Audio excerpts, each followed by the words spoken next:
Assalamualaikum warahmatullahi wabarakatuh. Sebelumnya, perkenalkan terlebih dahulu, nama saya Salma Hernisa, dan saya 2820860, dan saya dari kelas TI 01 Angkatan 2020. Nah, di sini saya ingin mempresentasikan hasil UAS saya dari mata kuliah Success Skill. Nah, di sini saya ingin mempresentasikan materi yang membahas tentang komunikasi efektif. Nah, komunikasi efektif itu apa sih? Nah, tapi sebelum kita mengetahui tentang komunikasi efektif, kita mengetahui dulu dan memahami dulu apa itu komunikasi. Apa sih komunikasi? Nah, komunikasi itu adalah hubungan kontak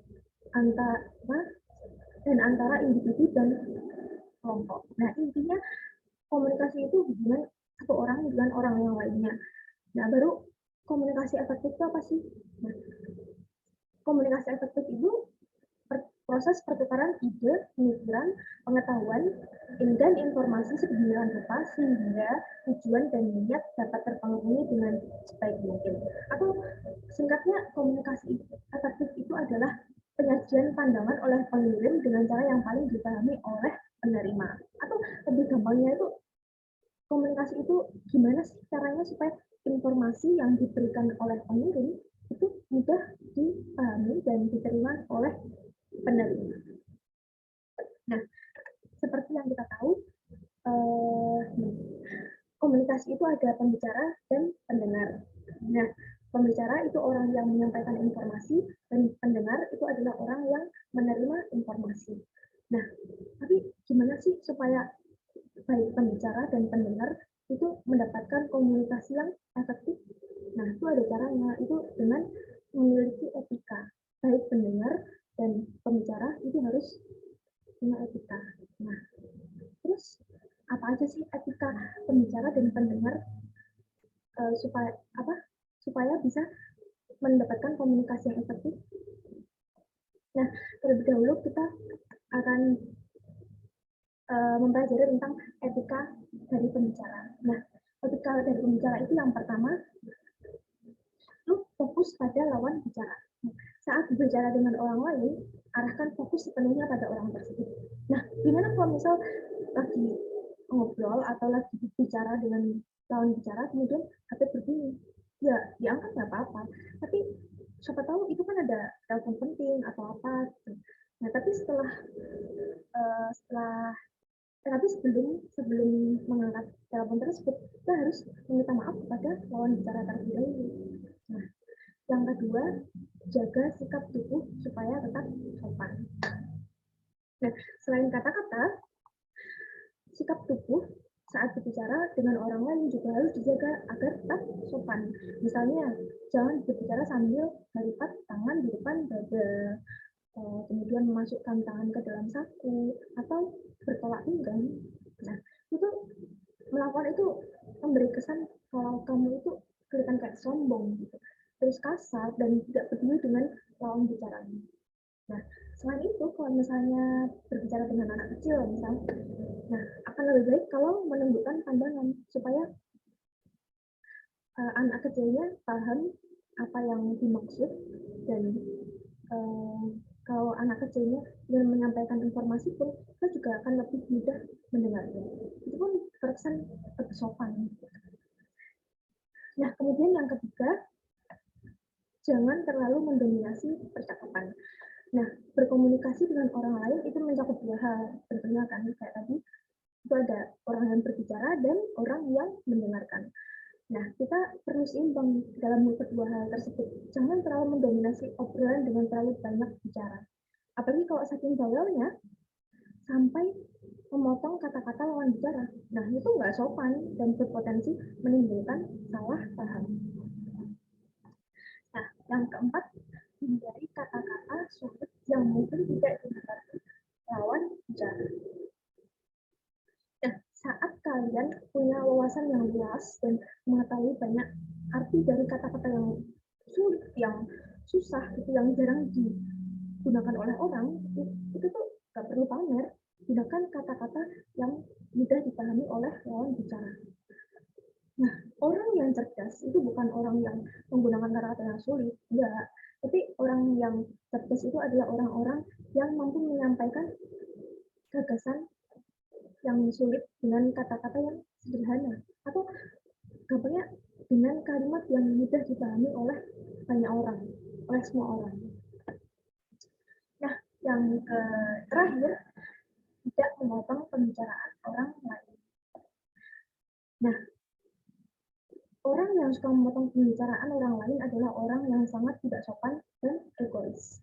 Selain itu, memotong pembicaraan orang lain juga dapat mengubah, menghilangkan informasi yang akan disampaikan. Kenapa sih? Soalnya mungkin lawan bicara kita sedang ingin menjelaskan sesuatu, memberikan informasi sesuatu gitu, tapi tiba-tiba dia lupa, blank karena apa? Pembicaraannya dipotong. Nah, setelah etika dari pembicara, sekarang etika dari pendengar. Etika dari pendengar itu ada 5 juga. Yang pertama, tatap lawan bicara dan sekali anggupan kepala. Kontak mata itu adalah salah satu poin penting yang dilakukan untuk menjadi pendengar supaya informasi dan dalam komunikasi ini berjalan dengan efektif. Nah, tidak perlu malu dalam lawannya, karena lawan bicara pun pasti bakal lebih senang kalau misalnya kita tuh dikatakan, kalau misalnya kita dikata sama lawan bicara kan kesannya kayak, oh ini orang beneran mendengarkan. Kemudian melakukan kepala itu juga, oh dia tuh sedang mencoba memahami. Nah, yang kedua, sama seperti pembicara, etika dari pendengar itu juga nggak boleh memotong pembicaraan, karena bisa jadi itu bikin orang yang sedang berbicara tuh nggak fokus atau nanti dia bakal lupa dia mau ngomongin apa ya, padahal mungkin pembicaraannya itu penting gitu, atau informasi yang penting itu jadi blank gitu. Maka dari itu, tunggulah lawan bicara untuk menyelesaikan pembicaraannya, baru kita menyambung. Kemudian yang ketiga, hindari gangguan gadget. Nah, ini masih terjadi di sekitar kita. Ini paling sering gitu ya. Terutama sekarang kemajuan teknologi itu pesat banget. Tapi kemajuan teknologi itu seringkali mengganggu konsentrasi kita. Contoh, kalau misalnya kita sedang berkomunikasi dengan seorang, baik itu teman, guru, atau klien gitu. Kemudian merasa bosan dengan pembicaraannya, kayak arahnya tuh nggak nyambung atau cuma ngalir gitu. Mungkin karena bosan itu kita justru memainkan gadget HP gitu, itu nggak sopan ya. Nah, atau misalnya saat sedang berkomunikasi atau sedang ngobrol dengan orang, tiba-tiba ada notifikasi chat. Habis itu bukannya kita memperhatikan lawan bicara, itu justru membuka notifikasinya. Oh, ini ada chat dari ini. Nah, kemudian kita malah nggak fokus buat mendengarkan orang yang sedang berbicara, justru mikir,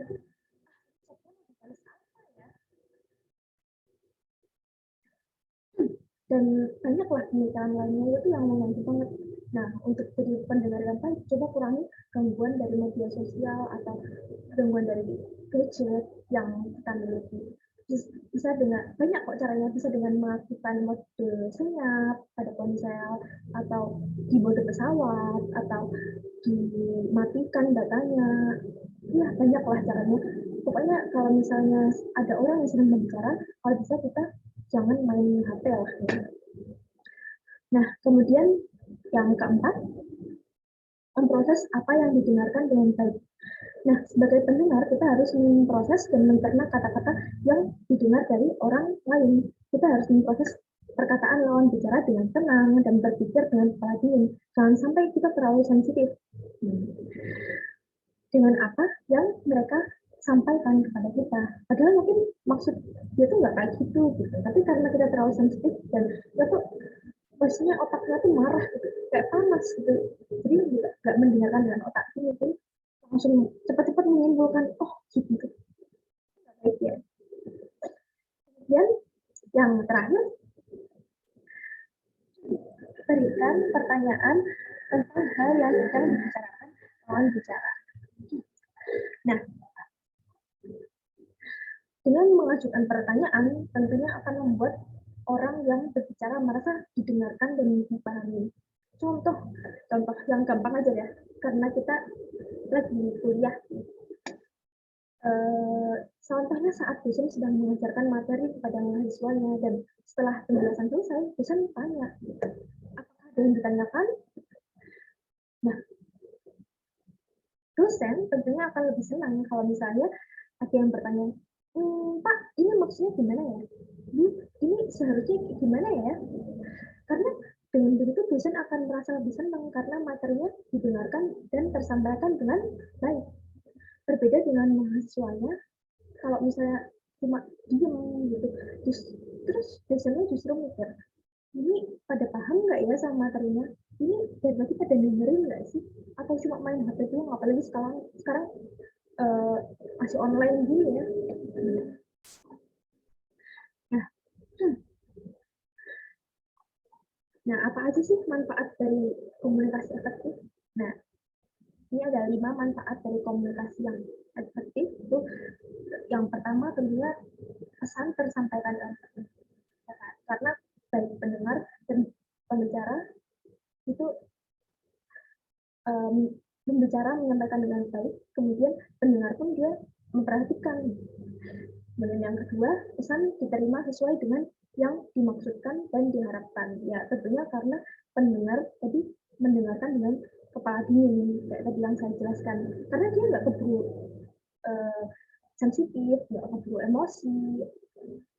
Terus yang ketiga, itu mengurangi terjadinya kesalahpahaman.